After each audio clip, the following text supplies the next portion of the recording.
King Parade is coming up soon. In fact, this Monday, for many years, there was not a contingent, there was not an openly gay group in the parade.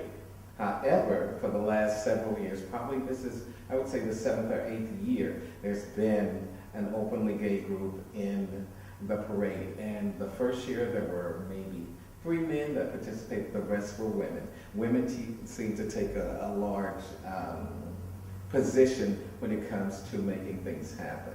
And that's also in the LGBT community.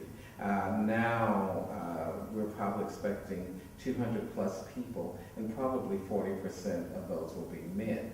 But so I see all of those playing in the scheme of things when it comes to lesbian, gay, and bisexual in Brazil and in the US. Also here, we have a larger, what I gather, is a larger middle class. I know when I first went to Brazil, I thought that it would be a larger middle class, that I would see people that I could identify with on a daily basis, that I could go out and share lunch with, and maybe meet in the evening or see some groups. Well, I found much of that was relegated to those more professional people, or those people that had money. And I found that the rest of the people that I saw, whether they were heterosexual or LGBT, that there wasn't much time. There was time to be with family, which was very important, and the majority of the time was working. I had 1 job, 2 jobs, 3 jobs. Education was very limited, and people that I came across as LGBT, the majority that I was able to spend more time with was one of those other numbers of groups. I guess there are about 37 more from what we're told, different diversities in Brazil when it comes to ethnicity. You know, there's this and there's that group, and whether it's what we might call here mixed race, mestizo, whether they'll be blanco or negro, preto, different ones. There, we usually here in the U.S. are Europe, Asian, African, Caucasian descent. And but I tell people in Africa they're non-black Africans, so that's why I usually say black African descent. But all in all, I think that I find it's very difficult to identify in a smaller group in Brazil, and LGBT persons being that. Usually, in my experience there, from Sao Paulo to Brasilia to Bahia and Rio, the people that are usually in charge of the organizations are non-black, or they consider themselves non-black, and that's in the literary, visual, and performance art, since we mentioned art. And when it comes to socialization and mobility, I've seen maybe the last 10 years more of people of color identifying as people of color in the lesbian, gay, bisexual, and transgender community. They interestingly brought that subject because in the U.S. you have a lot strong gay and lesbian entities. And even though you are here in North America and you saw in a group of people, saw a need to create their own entity to be represented as a black, gay, lesbian, transgender.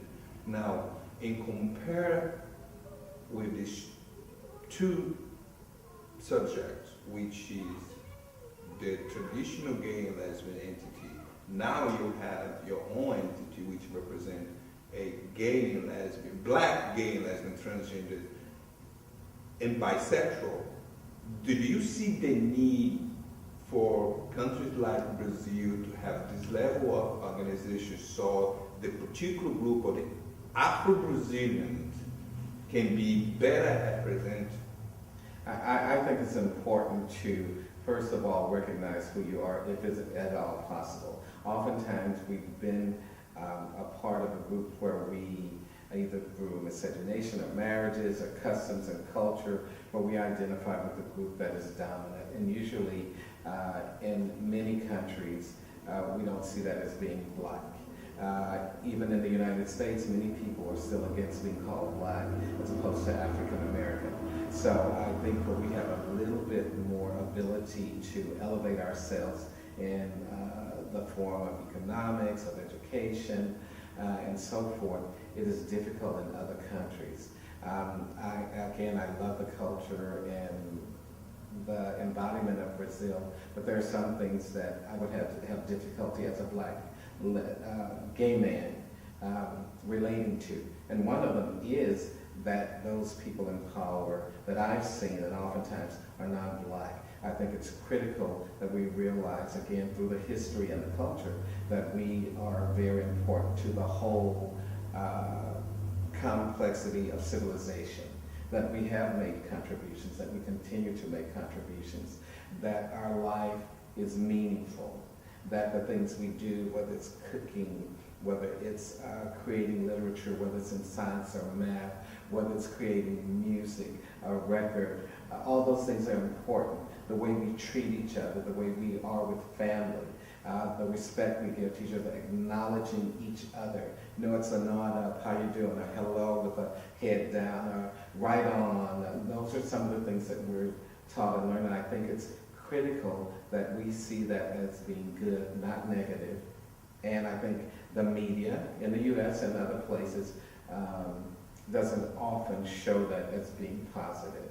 They will sort of exhibit or show things that exhibit negative means. And I think certainly with lesbian and gays, they don't want you in the military, they don't want you in the church, they don't want you in education. They don't want you openly. They need you, but they don't want to know you are gay. But that's who you are. If they accept you, they should embrace you. Yes, well, they don't want you to say it. You can have a maid, a partner, lover, whatever. It will be fine. I even know here in the United States there are many people, but the wife is lesbian and the husband is gay. And I have a friend that I think she and her husband, both being him being gay and she being lesbian, they, I think, had about 9 children. And then they have grandchildren, and some of the children and perhaps the grandchildren are lesbian or gay as well.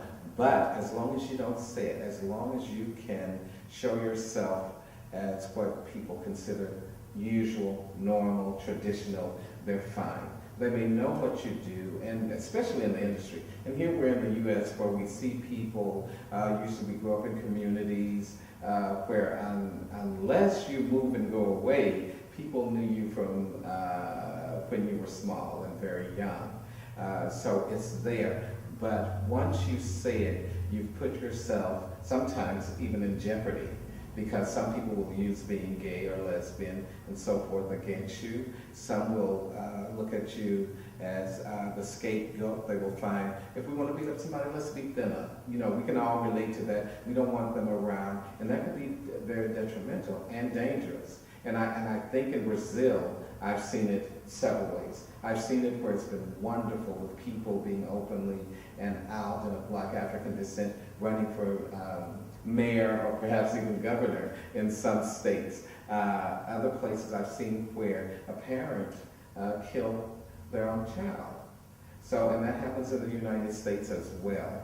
So it's not isolated, and I think it's sort of across the board in many countries. But I think the level of visibility with the other organizations that are around in the United States